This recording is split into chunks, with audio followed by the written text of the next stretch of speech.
Ender Gaming. Take the four. Hello everyone and welcome back to another video. I'm Ender, your host, and today we're going to be talking about Bethesda. Bethesda and the company that just bought them. Xbox. Xbox just bought Bethesda is basically what I'm saying. If that didn't make any sense, I apologize. I'm not normally like this.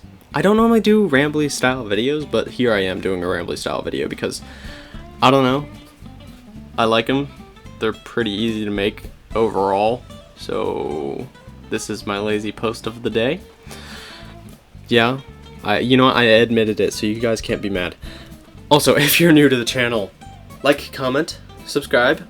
If you actually think that you might enjoy the other content that I have on my channel, like 7 Days to Die roleplay, I played The Outer Worlds, I played Fallout 3, which those videos go on for kind of a long time, but they're all good. They're all fun. They're a good experience to have. They're like, oh yay, we're having fun, whatever, right? So just go check it out. If you like it, then stick around. I'm pretty new to this. I've only been doing YouTube for like a year now, but I also really enjoy making videos, and I'd love for more people to come join this little community we're making.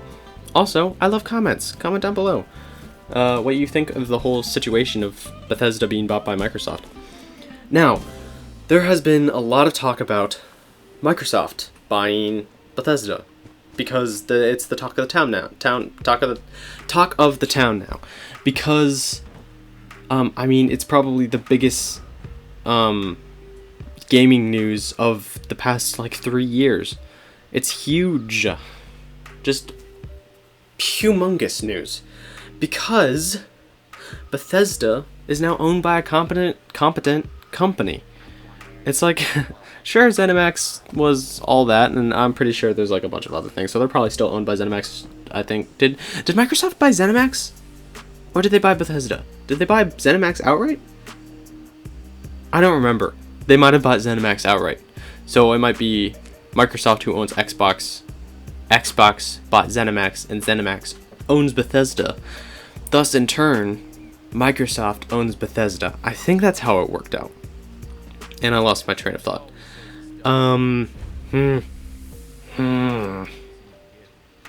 You know, I'll just start a new train of thought. Instead of following the old one, which I might have already finished the thought. I just don't even remember. It's fine. So, since Bethesda was bought by Microsoft, hopefully, now that they have that support system of a company that isn't going to go under, like, at all. Like they're not, Microsoft isn't going away anytime soon. And we're going to have the same situation back when Obsidian was acquired by Microsoft also, where Obsidian was then able to create the kind of games that they wanted to make without being under the strain of having to get those games out, you know, having to meet the status quo. The Bethesda is now going to be able to create quality games that they enjoy making, quality games that they can be proud of. Not naming any names or pointing any fingers, but there was a certain game that came out recently that ends in 76 and didn't do very well, either financially or, I don't know, as a game. It didn't really work, which, yeah, it's a fun game, but it also had a lot of issues, and I know a lot of those issues were fixed with Wastelanders. Personally, I've not played Wastelanders yet, which I probably should. Comment down below if you'd like me to play Wastelanders. I'll get to it. And if you're new and you'd like me to play Wastelanders, like fresh new eyes and experience via me, yeah, just comment and I'll try to do that for you guys. Also, back to what I was saying. Since Bethesda's not going to be able to have that stable support system via Microsoft, they're going to be able to hopefully dial back on the microtransactions. Now, if you are an OG and you've been on my channel for a while, the past year or so, I've made a lot of Fallout videos. The first videos that I made were of Fallout 1, and Fallout 1, fun, and it was an interesting game to start a YouTube channel on. But after that, I started doing 76 videos, discussion videos, some lore type discussion videos. It's all just discussion videos, honestly, these kind of rambles. So if you like this video for some reason, go check those out. I'll link the playlist that's labeled my old Fallout 76 stuff, because I'm going to be doing new Fallout 76 stuff eventually. Yeah, so I used to do these discussion videos about how the microtransactions weren't very cool at all. Like, it was just sucky of them to add them in. So I'm hoping that maybe all that can be dialed back like a 1,000, because who likes microtransactions? To be honest, like, who likes it? We just want content in the game. If it's a live service, sure, microtransactions are fine, because you're getting more free stuff, but still, like, greedy microtransactions and pay-to-win mechanics, they're not cool, and I hope that Bethesda, now that they have that support system, can just dial back a lot, and that'll be cool. Also, the future of Bethesda looks bright, and I think it looks bright because we have the possibility for a Fallout New Vegas 2.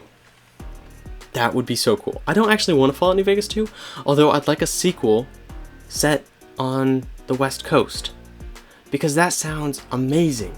You know, something that kind of references all that, has the NCR, you know, all those good faction, like all those good old classic factions from the old games and Fallout New Vegas. Like, I'd love to see that again.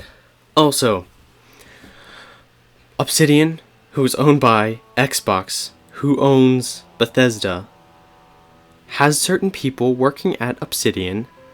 I don't know if that made any sense. I'm totally just rambling, so I'm sorry about that. I'm just excited because since Bethesda is now owned by Microsoft, there's a possibility for these two people, Tim Kaine, Leonard Boyarsky, the literal parents of Fallout, could be working on Fallout again sometime in the future. And that's awesome to think. Awesome. The parents of Fallout returning after they lost their child in the divorce of Interplay and Black Isle Studios and all that. They lost their child, and now they could come back. They could come back, which is also really cool. I think that's epic. And I'd like to see what they could do if they got their hands on their IP again. So yeah, it looks like a bright future to me. I know a lot of people are upset about this. I think that there's nothing to really be upset about unless you're a PS4 player. So yeah, if you enjoy my stuff, check out the other stuff in the description. Also, I have a second channel, which is a special project I've been working on called Solus, which is a sci-fi series filmed in space engineers. If you think that you would enjoy that kind of stuff, subscribe to that channel. There's going to be a trailer dropping within the next month, maybe a month and a half, and that project I've been working on for like 6 months. So it would be super appreciated if you'd subscribe over there. And also, if you enjoy my content, subscribe over here. I'd love to have you. Love to have this. I've loved growing this little community that we have going on here. And yes, I do respond to every comment. So, comment away your thoughts and your feelings about all of this. So yeah, yeah. So just do all that. Like, comment, subscribe. If you enjoyed, of course. If you didn't, like, I don't mind a dislike. If that's your prerogative, go for it. No, I'm just kidding. Do whatever you want. Like, comment, dislike, whatever you want. Just, I'd love the interaction, because I'm so very lonely. Thank you for watching. If you enjoyed the video, do all that stuff that I just told you to do, like, 20 times. And I'll see you next time. Bye.